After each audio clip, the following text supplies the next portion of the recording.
Hello everyone, how are you doing? I'm doing good, but I'm a little bit sick. I hope my voice sounds okay. I watched Made in Abyss Golden City of the Scorching Sun in one sitting, which was not my intention when I began. At first, my curiosity pushed me to keep watching. Oh look, a new group from the past. How will they navigate the abyss? What is this village? Where did all these hollows come from? I really hope these people find what they're looking for.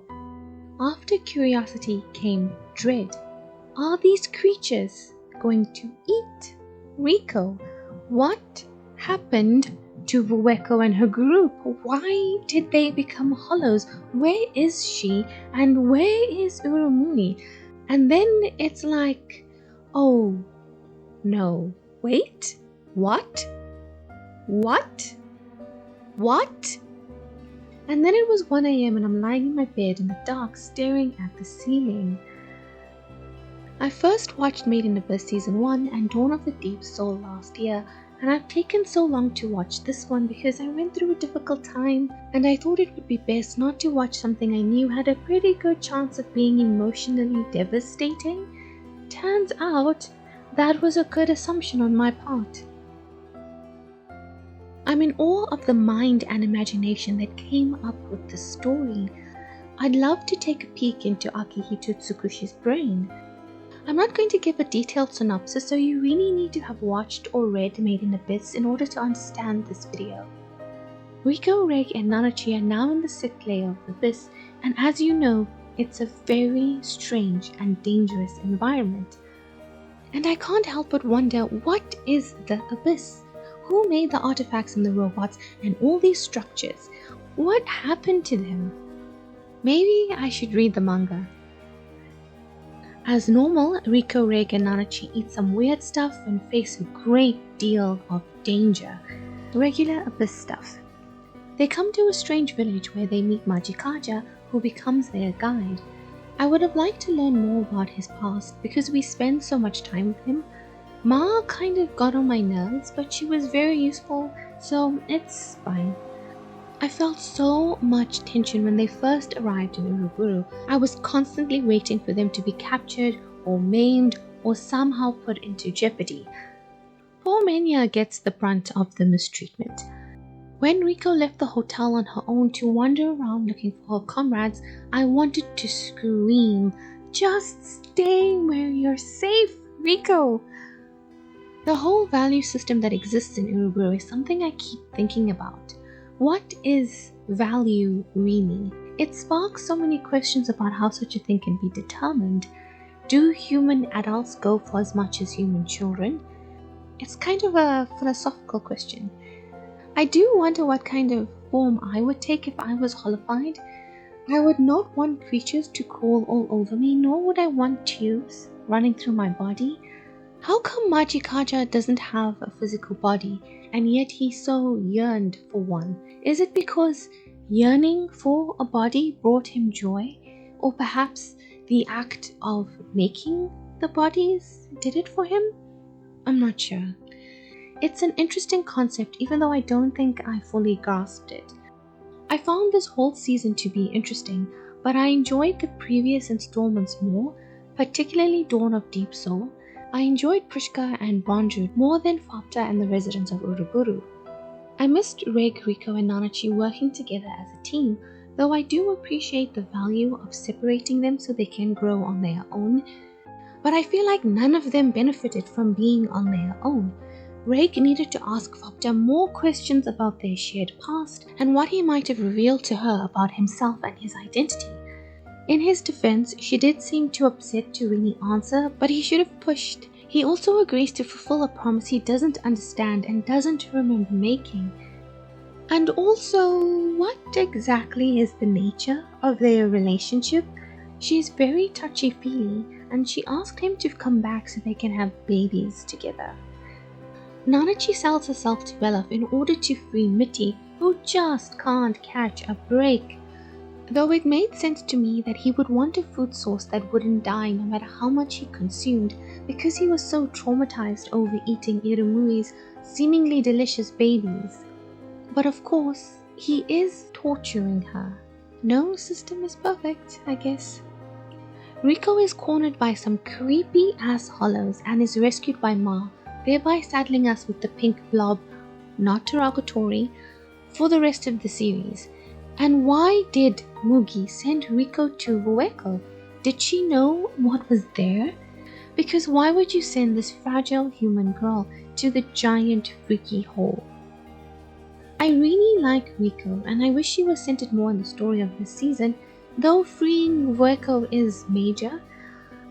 In Dawn of the Deep Soul, I liked the interactions between her and Bondrewd, and of course with Prushka. I think I missed the story being very much about Rigo, Reg, and Nanachi. What are they supposed to take away from the events of this season, other than additional trauma? For most of the season, I neither liked nor disliked Faputa. She looks gorgeous, of course, so cuddly and fierce and the embodiment of value. But it took a while for me to connect to her and to develop empathy for her. I had empathy for her mother, and even for Wazyu Khan and the Ganju, they just didn't want to die. They ate their dead in order to survive, and that's not entirely unheard of.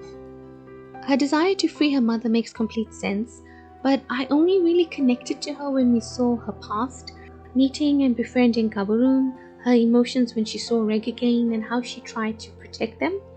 And when the beasts were eating her over and over, I felt sick.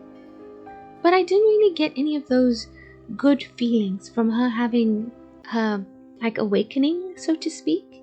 She comes to see herself for herself and her own desires, and not just what she was born to do. But perhaps the story, the overall story of the Abyss, is not meant to give any good feelings.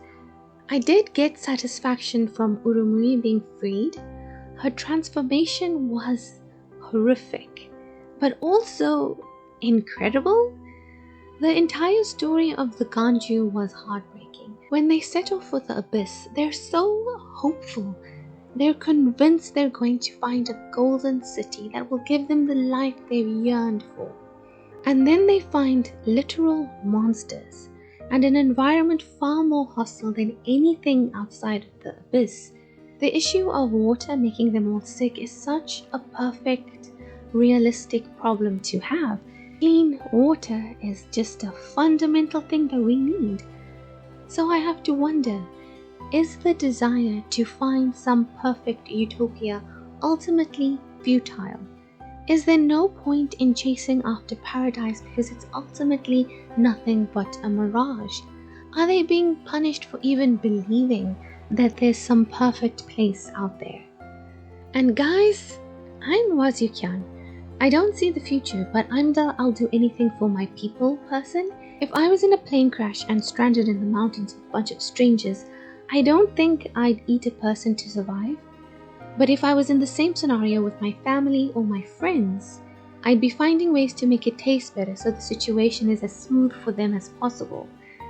What would you do to achieve the dream you sacrificed everything for? When there's no going back, you have to grow where you're planted. And I keep coming back to the question, is the Abyss a bad place? Not in the way the desert or the jungle is bad, as in difficult to survive in, but is it actually sinister? Is the Abyss trying to kill outsiders, actively? Or is it like an alien planet and simply not an environment suited to human beings? Let's take a moment to recall what those wishing stones did to Urumuri. I believe her desire to have a child and to save the Ganju combined in some horrific way to make her an organic vending machine monster. The way she just had that hole where the babies came out, so graphic but not graphic. And Belov was the only one truly verbalizing how fucked up it all was. But if the babies are a manifestation of her desire to save them, would it be wrong to let the meat go to waste?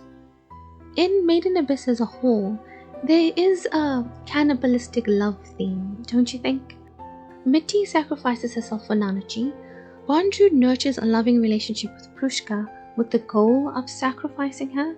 And now Urumui saves her community by becoming an entity that gives birth to endless empty children to feed her people.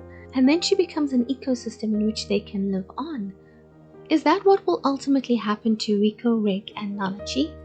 Will their love for each other grow, and then one day one of them will have to consume the other?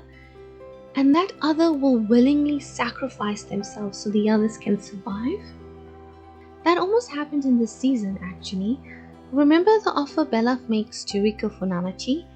Both of her eyes, both of her legs, or half of her organs. And she would have made that deal if Majikaja hadn't stopped her. Man, I don't even know how you come up with this stuff. Before I end this video, I want to mention the guy that crafted Pushka into a proper whistle. I don't have an issue with sexual content, but I found it random that he climaxed as he finished sculpting her, that it brought him that kind of pleasure. And I can't help but think of the creatures crawling all over me guy and the tubes in my body one. Are these kinks? They transform into a body that allows them to experience their greatest desire, right? So for some people, it could be a sexual desire, maybe? I don't know. But that's it for this video. Thank you so much for watching.